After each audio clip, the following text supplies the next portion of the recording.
I'm Jonathan Strickland, and you are? You know me. You know what I do. Oh, God. We're not watching that movie. That's a great movie. Jaws is one of my favorite films of all time. I go by many names. Yes, so many named woman. We're Age of Cinema. It's the show where we watch a film, we share a film that one of us has seen, the other one hasn't. It's my turn. Yes, right? Yes. Last time we watched Dumpling, and this time... And I cried. Yes, he cried about 5 times. I legit got weepy at Dumpling. So today we're going to watch an equally emotionally trying film, Berry Gordy's The Last Dragon. I'm not as optimistic about this one as I was for Noises Off. I'm not going to lie. So, I'm not... You haven't talked it up that great. So, I love this movie. I legitimately unironically, I love this movie. It is a tacky blaxploitation kung fu film filled with 1980s aesthetic. And I feel like after I watch it, I'm going to have to call a bunch of friends and say sorry. The shirt I'm wearing has the villain, or one of the villains in the movie, Shonuff, the Shogun of Harlem, is in this. So we're going to watch this. My shirt has a tiger on it. Yeah, and it's got a year on it that happened before you were born. 1978, yo! I was alive then. I was not. So we're going to, which is the whole point of this, we're going to watch this movie.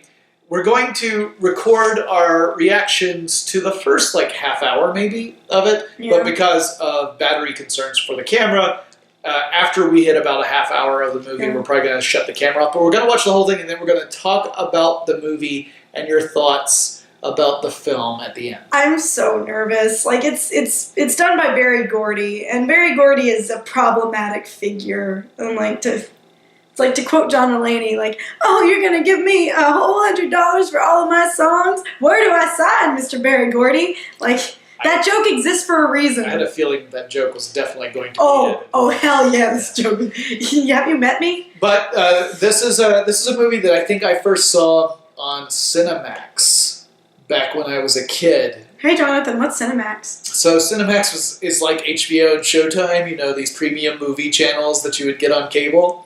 I had Cinemax, and I remember that this came on once, and I caught it at the very beginning of the movie, and loved it as a kid, and I have loved it ever since. Its sad fact is that some of the people in this film aren't with us anymore, including Vanity, who plays the love interest. Who is Vanity? She was one of Prince's collaborators. She then became a born-again Christian. So how did she feel about her past with Prince and the Last Dragon? She felt pretty strongly that it was a mistake. Yeah. Now, what kind of... Did she become a Christian or Anne Rice is a Christian now? I mean, you're asking me questions I don't know all the answers to. I'm just giving you the information I know. The guy who played Shonuff, whose name escapes me for a second. I want to say it's Jules something or other. He was also pop up in the credits. Yeah, he was also Lord Bowler in Briscoe County Jr. with Bruce Campbell, which is a short-lived sci-fi western comedy action series. You said a lot of words right there. It was created by Sam Raimi. Oh, okay. I dig Raimi. Okay. Yeah, Evil Dead type stuff. And I mean, I dig Raimi. And he's collaborated with Bruce Campbell a billion times. Did you know that Bruce Campbell was in every Tobey Maguire Spider-Man movie? Yes. Yeah. Yeah, because Raimi directed those. That's what I was going to say. But, I didn't know that. I want to know something that he doesn't know. I'm older than you. All the movies that you're going to show me, I don't know about. So there's plenty of those. Fair. But we're going to now watch Berry Gordy's The Last Dragon. Am I going to have to call a bunch of my friends and apologize for watching this? Okay. No. Maybe. Oh, God. There's some stuff that is definitely racist in this movie. Yeah, I assume there's going to be. But it's not it's not the running theme through the whole film. Okay. It's not. But there's a sequence that takes place outside of a restaurant where you're thinking, well, this is flipped. It's still racist, but it's racist in a way I was not anticipating. Okay. There's actually a lot of that. There's actually a lot of racism that's in a way that you weren't anticipating. Again. Okay. Or at least, if not racism, cultural appropriation. There's a lot of cultural appropriation in this. Okay. So, but it's all in good fun. So let's start, shall we? This is what happens when you put a Gen Xer and a millennial in the same show. And our snack, because we always have a snack. Oh yeah, what's our snack? Our snack is pizza. We got pizza, Ooh. so we can finally eat this damn pizza that's been sitting in front of us. For minutes. The pizza is thematic to the movie. Am I the biggest? Sure enough. Am I the biggest? Sure enough. Am I the baddest mofo no down around this town? Sure enough. But who am I? Sure enough. Who am I? Sure enough. I can't hear you. Sure enough, God. I said it a million times. The main character's name is Bruce Leroy. It's not. It's Leroy Green. But people call him Bruce Leroy. That's the only guy that stands between you. You know what? This is wrong. Just because a guy is bald doesn't automatically make him a bad guy. Heaven's elevator door. Because once you dare, you can't get up anymore. I think he really wanted Richard O'Brien to be in this movie. That's what it seems like right now. So you have just seen Barry Gordy's The Last Dragon from beginning to end. What are your thoughts? Keep in mind, I love this movie. It was simultaneously just as racist, yet not as racist as I thought it would be. Racist in ways that you didn't anticipate. It was right? racist in ways I did not anticipate. Okay, movie is super problematic. No, it's not. It's a little problematic. Not at all. It is. I would say this is a feminist film, There's two female characters. and you know, Well, I mean, three if you count Leroy's mom, who's in like 2 scenes. there was also the producer for Seventh Heaven who had like maybe 4 lines. Oh yes, who could forget her? She was iconic. But And don't forget Shonuf's lady friends, who are also in like 2 scenes. Vanity, strong female hero. She only gets kidnapped 3 times. She gets kidnapped 3 times. And gets rescued by a 13-year-old asshole. Yeah. Leroy's brother's kind of an asshole. Richie. Alright, so basically, okay, so the movie is like about this guy who emulates Chinese culture. Yeah. And he wants to be like a kung fu master. Mm-hmm. That's cool. They call him Bruce Leroy. Yeah. And I'm like, his real name was Leroy Green, and throughout the whole movie I couldn't stop saying, bad, bad, Leroy Green, baddest guy Shonuf's ever seen. Shonuff is the Shogun of Harlem, the bad guy. Okay. Is he the maddest? Or the Shonuff. meanest? Shonuff. Is he the prettiest? Shonuff. Is he the... Is he the baddest mofo down this side of town? Shonuff. Who had not? Shonuff, the Shogun of Harlem. How many times have you seen this movie? Many.